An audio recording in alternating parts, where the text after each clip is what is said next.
Rahubat, Rahubat. Welcome to the Horus Hour. Let's get right into it. This here is the master teacher, Dr. Malachi Z.K. York, who has been falsely imprisoned or kidnapped due to his teachings. Okay? The master teacher, Dr. Malachi Z.K. York, has 176 trillion years of knowledge and information. He is Troth Tahiti, the Messiah, the Black Messiah, the one everyone is expecting to come and bring knowledge to this planet.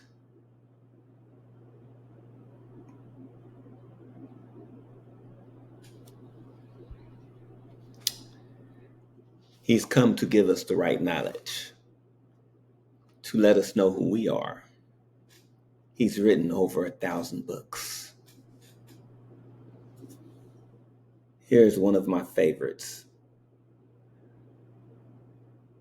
Teaches you who you are, lets you know you come from greatness. You are more than just a slave. Okay? Learn about your true roots. Your true history. Real knowledge.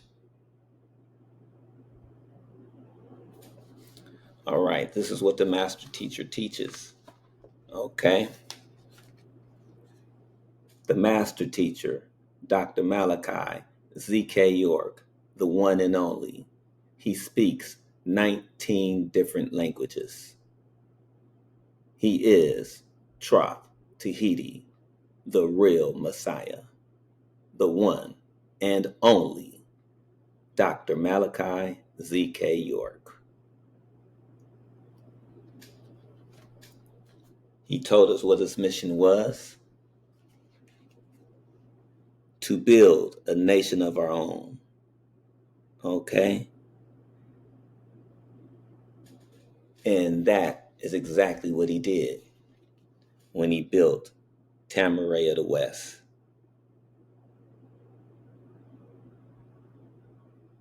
Heaven on earth, Tamaray of the West. And the master teacher has come to teach us the right knowledge and information, okay?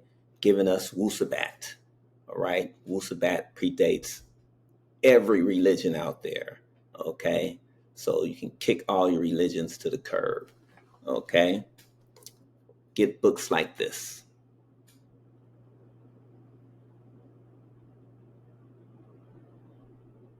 You want to know the real knowledge, the real information. Here you go. Okay? You can throw that whole Adam and Eve story out the window. Find out the truth. Okay? Do you want to know the truth? Okay? Check out the truth. Check out any book by the master teacher, Dr. Malachi Z.K. York, and get you some actual facts, some right knowledge. Okay? You can learn how to use that nugget of yours. Okay? Usabat, Nuwapu. The right knowledge, the right information that will actually help you save yourself.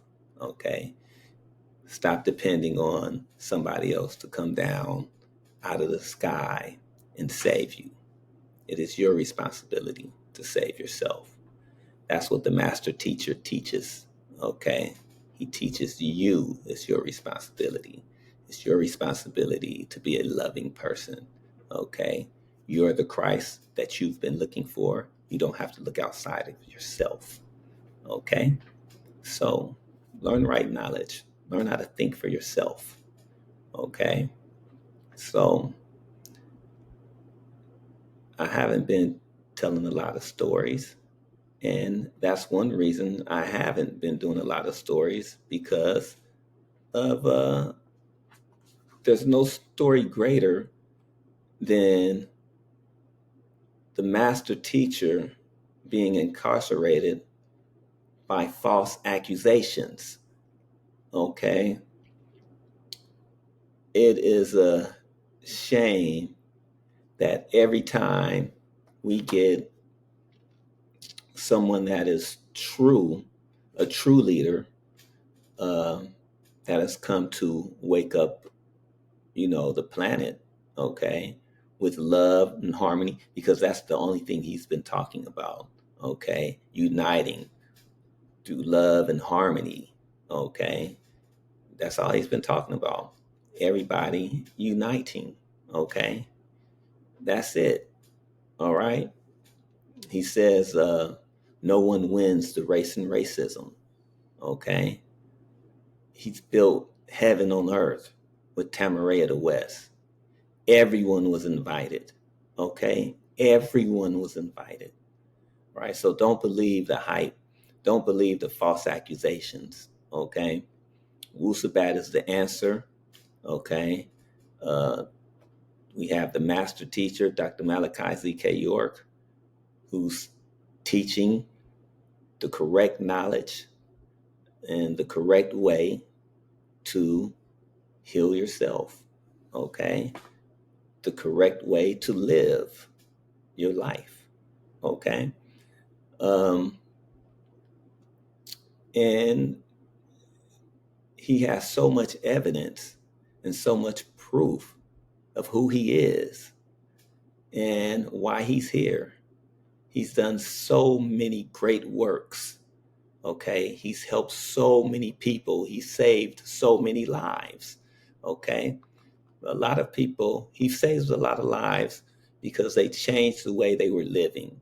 Okay? And decided to follow uh, the Wusabat culture, and it actually changed their lives. And I'm telling you, since I've been following it, it's made a lot of made a big difference in my life. Okay, he's got a lot of student teachers. OSM Vision, Our Souls Matter. You can check them out every Tuesday. Okay. Shaquin is a great student teacher of the master teacher. Great student teacher. Um, and hey, that's the only place I even go to, because that's where they're teaching Wusabat. Okay. And Wusabat is where it's at. All right. So I'm not going to, you know what? I'll tell another story, but I want to change this way I'm doing the storytelling now. I want to start having more people onto my show. Okay. So if you got, some great news, or you got a good story you want to tell, or a good story you want to share, hey, let me know in the comments, and hook up with me, and hey, share your story of your greatness, especially if you got a great story about the master teacher. I really want to hear that. Okay.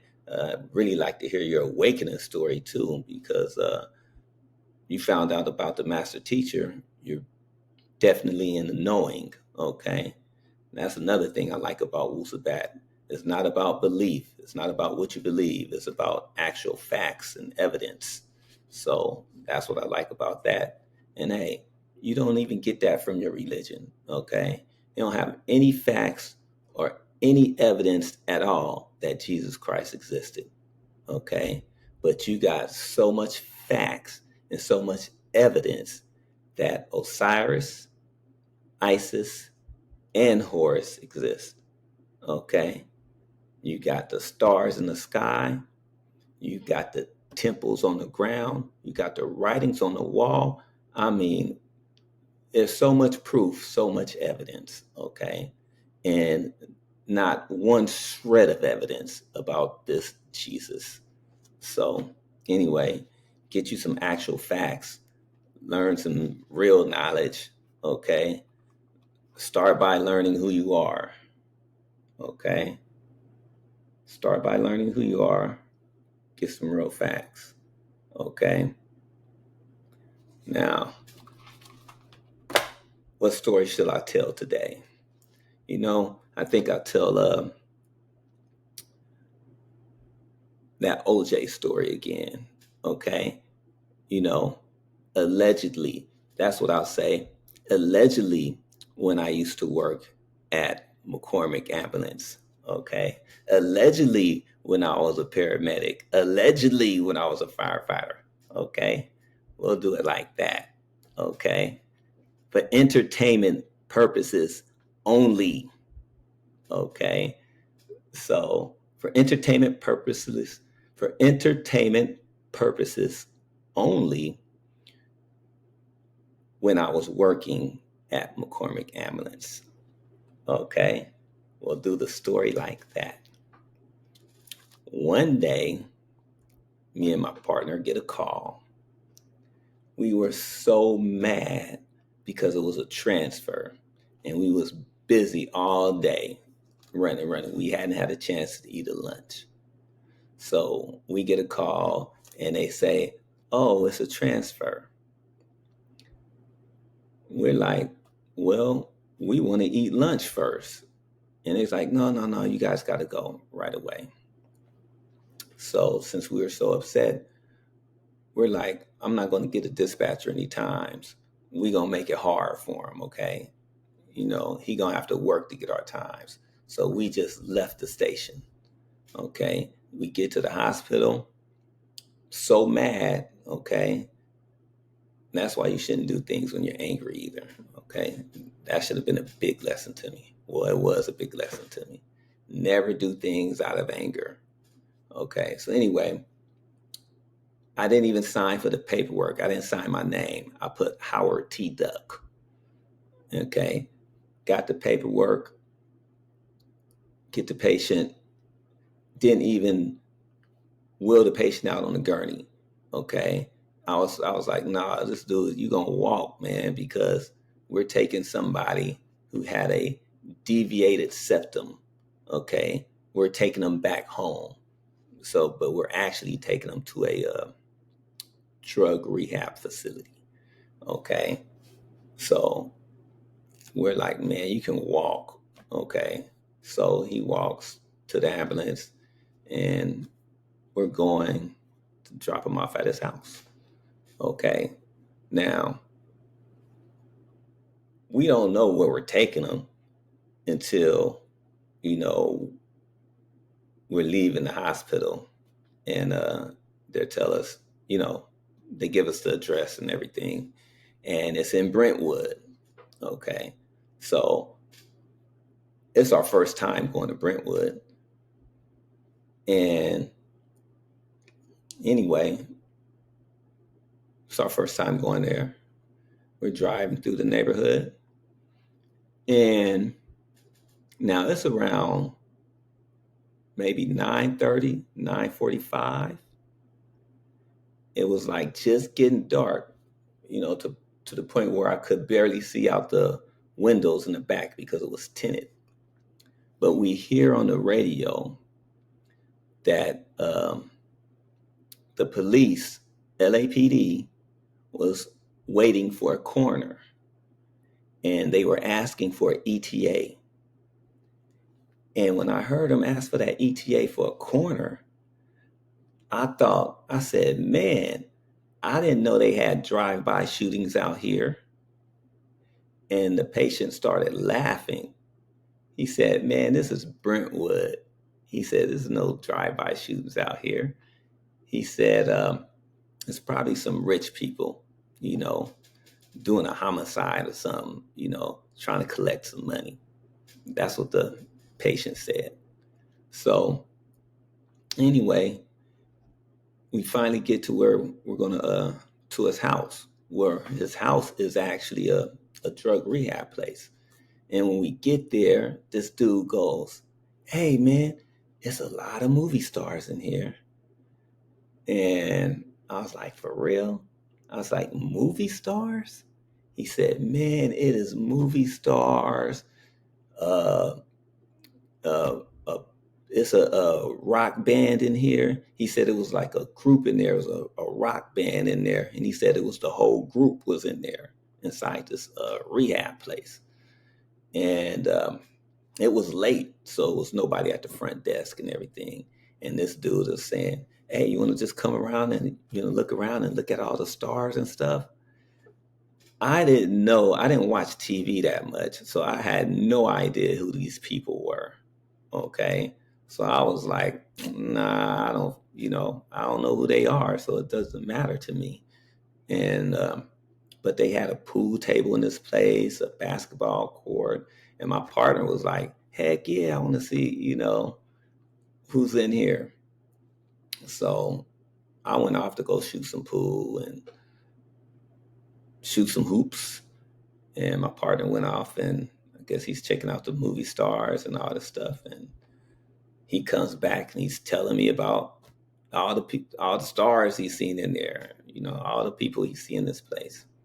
Now we're in this place for at least an hour and a half, almost 2 hours. Okay. Yeah, I'll say we was in there for a good hour and a half because when we got back out, they were still asking for the corner. What's the ETA for this corner? And then he gave out the address. And after he gives out the address, my partner grabs a map book, looks in the map book. Yeah, because this is before the doggone GPS. So he looks in the map book and he goes, "Hey, man, this is OJ's house." And I was like, "OJ?" And I looked at him. I said, "OJ Simpson?" He said, "Yeah, man, the juice." And then I looked at him. I said, "Hey, man, how in the heck do you know where OJ live at?" And he says, "Oh, man, you ain't never had a star map before?" I was like, "No," but that was kind of odd. It's like, yeah, you had a star map before, but you actually remembered the address? That was kind of crazy. So then he goes, "Hey, man, you want to go?" I was like, "What?" He said, "Yeah, let's go." So I'm like, "Okay." So we get in the ambulance, you know, start driving through the neighborhood, but the police got the yellow tape around the whole neighborhood. It's just kind of blocked off. So we're about to leave, right? So we're about to leave. I was like, "Here, man, there's sunset. Let's just get back, you know." And we're passing right by, and then the officer goes, "Hey, hey, hey." He started calling us, but we saw it was blocked off with the tape. And then my partner drove over there. He said, "Are you the one?" And then my partner goes, "Yeah, yeah, we're the ones." So he moved the tape out the way and he goes, "They're all the way at the end." He said, "You'll see a police car right in the front." And it was like, okay. So we pull up there, and when we pull up, first thing we see is an officer, and he's parked right there in the front, and he says, "Hey, this is going to be a high profile case. This is OJ's house." And I said, "Man, everybody know where OJ live except me." And so he tells us, "Hey, you're gonna have to," he said, "you're gonna have to glove up and be careful because it's a decapitation." It's like, what?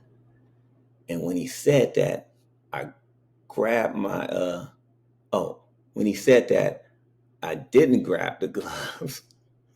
I ran over and I tried to open the gate and I grabbed the gate. And then the officer goes, "Make sure you don't touch the gate or step in the crime scene." But I was already holding on to the gate and I was already standing in the crime scene. And I said, hey, man, how am I supposed to open the gate if I don't touch it? And then he goes, the head detective is in the back. I'll go ask him. And so he runs around the back because it's an alleyway to get back there to the back of the house. He says everybody was in the back of the house. So I let go of the gate and I hop out. I hop to the curb, and I was standing in the crime scene, and I got it all on the bottom of my shoe. So I start wiping my feet at the end of the curb, and then my partner says, hey man, don't wipe your feet right there. Wipe it off down the street. So I start hopping down the street on one foot, okay, so I can wipe the rest of the crime scene off the bottom of my shoe, off the bottom of my boot, okay. The bottom of my shoe chest says Chippewa.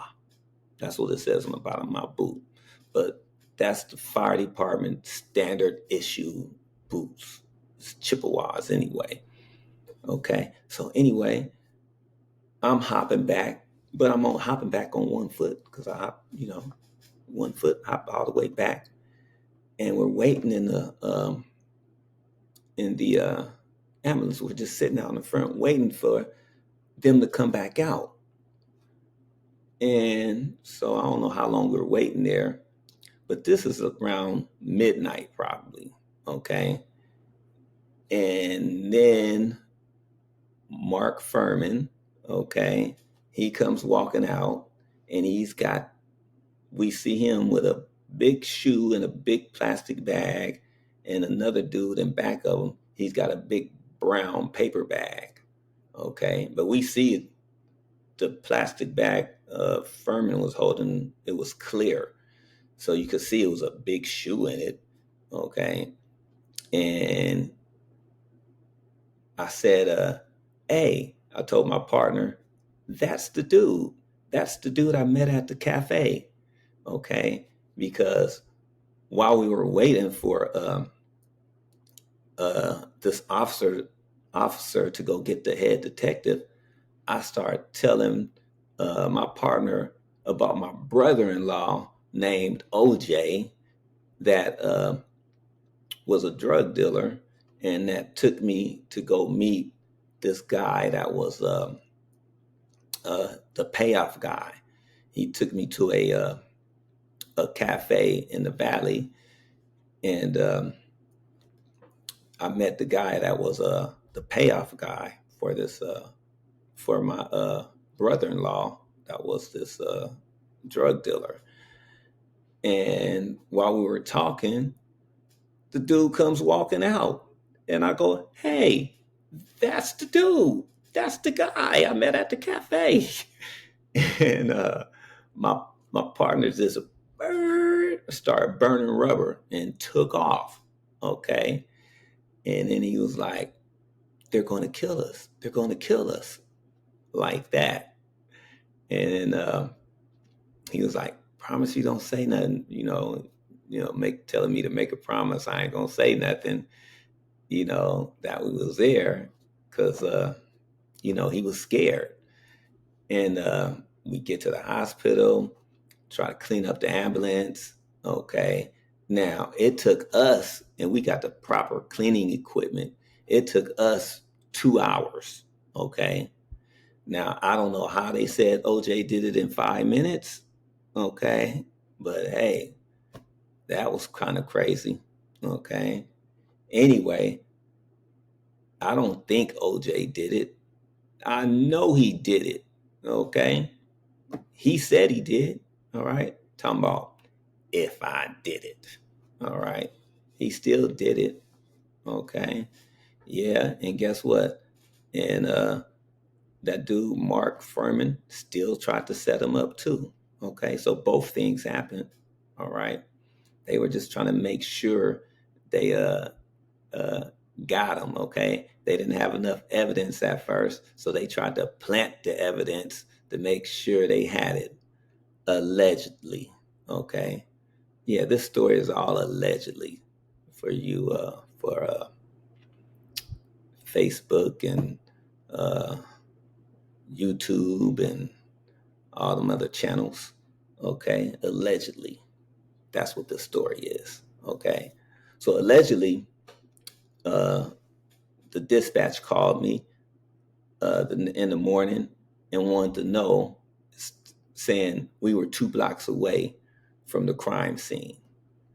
Did you know you were 2 blocks away from the crime scene? I was like, what? And then he goes, nah, you guys couldn't have been there. So I'm like, yeah, okay, we'll stick to that. Okay. Um, so that's what happened. So, and we never told anybody about that. And as a matter of fact, my partner, he knew OJ's address then. He don't even know his own address now. Okay. He was so stressed out after this call. All right. He was so stressed out. Blood pressure went so high and all this stuff. And he ended up having a stroke. Okay. He tried to quit first, but that just, I don't know, it did something to him. Okay. Anyway, he ended up having a stroke. And after he had the stroke, he couldn't even remember his own address after that. Okay. So he don't even remember anything after that. Okay. So he don't remember nothing. Okay. So he was the only one that knew about the story, me and him. Now I'm the only one that now, just left that story for me to tell. And that's it. Okay. So hopefully I can get more people on the show that want to share their stories. Okay. And yeah, make it a little bit more interesting. As a matter of fact, I'm going to have somebody on my show in 2 weeks. Uh, Let me see, Arts by Tara. That's, she's an artist, beautiful artist, okay, loving, talented. And yeah, you can tell she has a lot of soul you know, in her paintings, okay? And that's what attracted me to her and why I bought a painting, okay?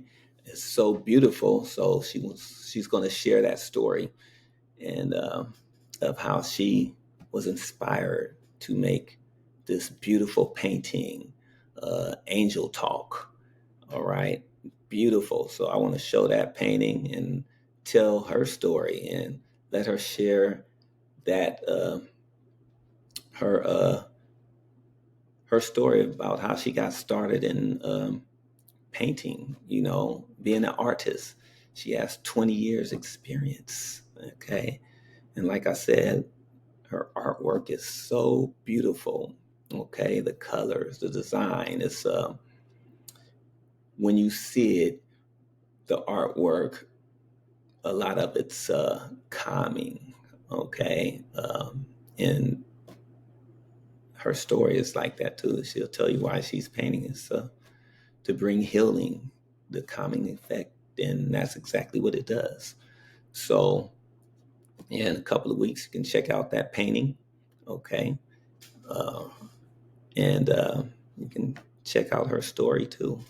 And hey, until next time, um, Ashok, Tawutat for watching, and Wadu.